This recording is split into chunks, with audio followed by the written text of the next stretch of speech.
विश्व युद्ध की तैयारियां जोरों शोरों से कर दी गई है। जी हाँ दोस्तों, बिल्कुल सही सुन रहे हैं। सुनने में तो आप लोगों को बहुत अटपटा लग रहा होगा कि तीसरा विश्व युद्ध भी हम लोग अब देखने वाले हैं, लेकिन हाँ, कुछ ऐसी ही रिपोर्ट, कुछ ऐसी ही खबर निकलकर सामने आ रही है जहां पर अंदाजा लगाया जा रहा है कि तीसरा विश्व युद्ध कभी भी किसी भी वक्त शुरू हो सकता है, क्योंकि ईरान अपनी मिलिट्री बेस को मजबूत बनाने के लिए जो बड़े तौर पर हथियार उपलब्ध करा रहा है, उससे तो साफ संकेत मिल रहा है कि कुछ बड़ा होने वाला है। कल तक दोस्तों हमने कई रिपोर्ट में आपको दिखाया था कि ईरान को रशिया की तरफ से कार्गो प्लेन में कुछ भेजा गया था, जिसकी जानकारी सामने नहीं आ रही थी, लेकिन विशेषज्ञों का मानना था कि इस प्लेन में जरूर रशिया से हथियार भेजे गए। लेकिन अब एक और रिपोर्ट सामने आई है जहां पर कहा जा रहा है कि रशिया से बड़ी तादाद में मिलिट्री प्लेन्स जो है वो ईरान को मुहैया कराया गया है। क्या कुछ बड़ा होने की उम्मीद लगाई जा रही है? क्या कुछ बड़ा होने वाला है? क्योंकि आप इन तस्वीर इस वीडियो को देख सकते हैं। वर्ल्ड वॉर 3 पेज से एक न्यूज़ साझा की गई है, जिसमें साफ तौर पर कहा जा रहा है कि रूसी सैन्य विमान ईरान के अंदर उतारे गए हैं। क्या कुछ बड़ा होने वाला है? क्या रशिया और चाइना मिलकर कुछ बड़ा करने की उम्मीद में लगा हुआ है?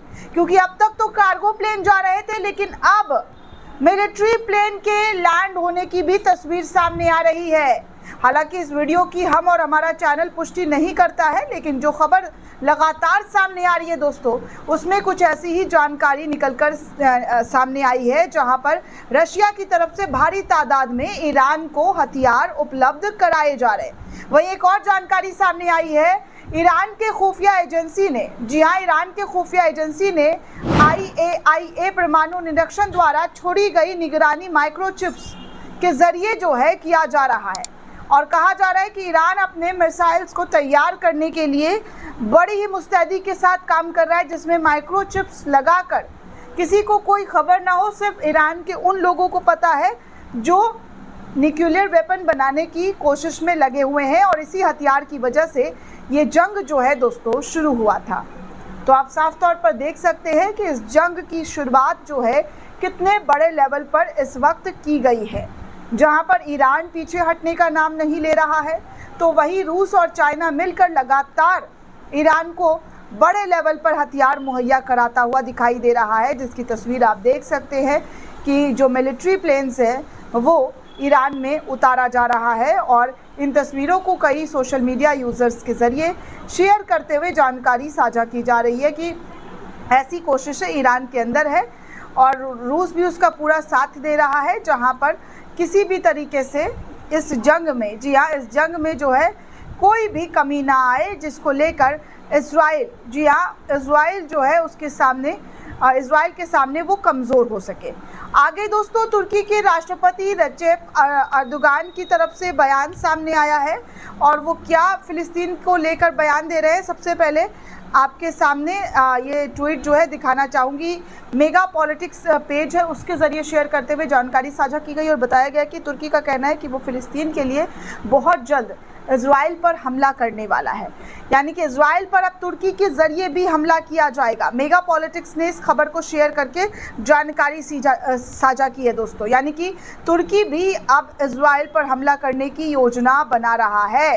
कुल मिलाकर देखा जाए तो तुर्की की तरफ से भी बार बार चेतावनी दी जा रही थी, लेकिन अब, जी हाँ, अब जो है तुर्की की तरफ से हमले की धमकी साफ तौर पर इजराइल को दी जा रही है, ऐसा कई रिपोर्ट में दावा किया जा रहा है। आगे कुछ और न्यूज़ है दोस्तों, रशिया न्यूज़ के हवाले से जानकारी साझा की गई और बताया जा रहा है कि RS-24 यासीर अंतर महाद्वीप बैलिस्टिक मिसाइल की मारक क्षमता वाला 11,000 किलोमीटर तक ये मिसाइल जो है कवरेज करता है। इसकी जो है 11,000 किलोमीटर तक रेंज है। ये परमाणु और इसकी विस्फोटक क्षमता 1 मेगाटन TN बताई जा रही है, जो कि ईरान के अंदर मुहैया कराता हुआ जो है रशिया दिखाई दे रहा है।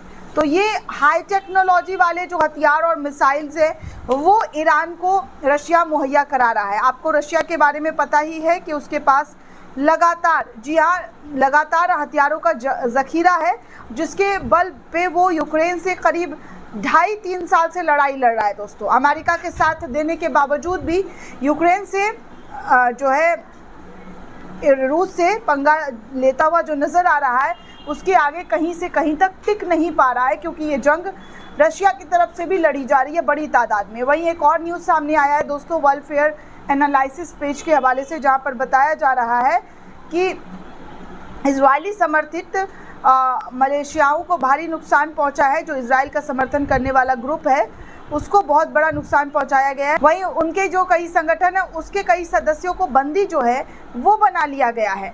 बताया जा रहा है कि रिपोर्ट में ये जो बंदी बनाया गया है वो हमास के ज़रिए ऐसा बड़ा कदम उठाया गया है। तो आप साफ तौर पर देख सकते हैं कि दर्जनों, जी हाँ दर्जनों लोगों को बंदी बनाकर हमास जो है अपने साथ ले जाता हुआ नज़र आ रहा है। ऐसी भी कुछ जानकारी, ऐसी भी खबर सामने आ रही है। तो कुल मिलाकर दोस्तों कोई भी मुल्क इस वक्त चैन से बैठता हुआ नज़र नहीं आ रहा। आगे आपको कुछ और तस्वीर दिखा दूँ। चाइना अपने लगातार खतरनाक हथियारों का प्रदर्शन कर रहा है। ऐसे में चाइना के ज़रिए एक और वेपन, एक और हथियार को नुमाइश किया गया है और बताया जा रहा है चीन अपने पालों में लगातार ऐसे एंटीक हथियार शामिल कर रहा है जो आधुनिक तेल टैंकर, जी हाँ अब जो है चीन के ज़रिए न्यू जनरेशन का तेल टैंकर पेश किया है जो ईंधन की खपत और उत्सर्जन को कम करने के लिए हवा का उपयोग करता है, यानी कि तेल की बजाय हवा से इस्तेमाल होता है। ऐसा करने वाला दुनिया का ये पहला देश जो है चाइना बन गया है। आप इन टेक्नोलॉजी को भी देख सकते हैं जो चाइना के ज़रिए, जी हाँ चाइना के ज़रिए जो है साझा की गई है। मतलब तेल की भी ज़रूरत नहीं है, न पानी की ज़रूरत है, अब सीधे हवा से, जी हाँ ये तेल टैंकर हवा से जो है काम करता हुआ नज़र आएगा। ऐसा रिपोर्ट में, करंट रिपोर्ट के हवाले से जानकारी साझा की गई है। वहीं स्पेन के प्राइम मिनिस्टर जो है लगातार इजराइल के खिलाफ कड़े कदम, नेतन्याहू के खिलाफ कड़े कदम उठाने की मांग कर रहे हैं। तो कुल मिलाकर आप देख सकते हैं कि तीसरा विश्व युद्ध किस जगह पर और कौन से मुहाने पर खड़ा हुआ है, क्योंकि जो लगता है कि तीसरा विश्व युद्ध नहीं देखने सुनने को मिलेगा उसके चांसेस दोस्तों 100 में 10% है कि नहीं देखने को मिले। होप सो ना हो ऐसा कुछ, लेकिन जो तस्वीरें, जो खबरें लगातार सामने आ रही है उससे तो डर का माहौल ज़रूर बना हुआ है कि कहीं कुछ अनहोनी या कोई ऐसी घटना घटित ना हो जाए जिसका अंदाज़ा पूरी दुनिया ने नहीं लगाया था। दोस्तों आप इस पूरे रिपोर्ट को लेकर क्या सोचते हैं, आपकी क्या प्रतिक्रिया हमें कमेंट करके ज़रूर बताइएगा। साथ ही साथ चैनल को ज़्यादा से ज़्यादा लाइक, शेयर और सब्सक्राइब करना बिल्कुल भी ना भूलें। शुक्रिया दोस्तों।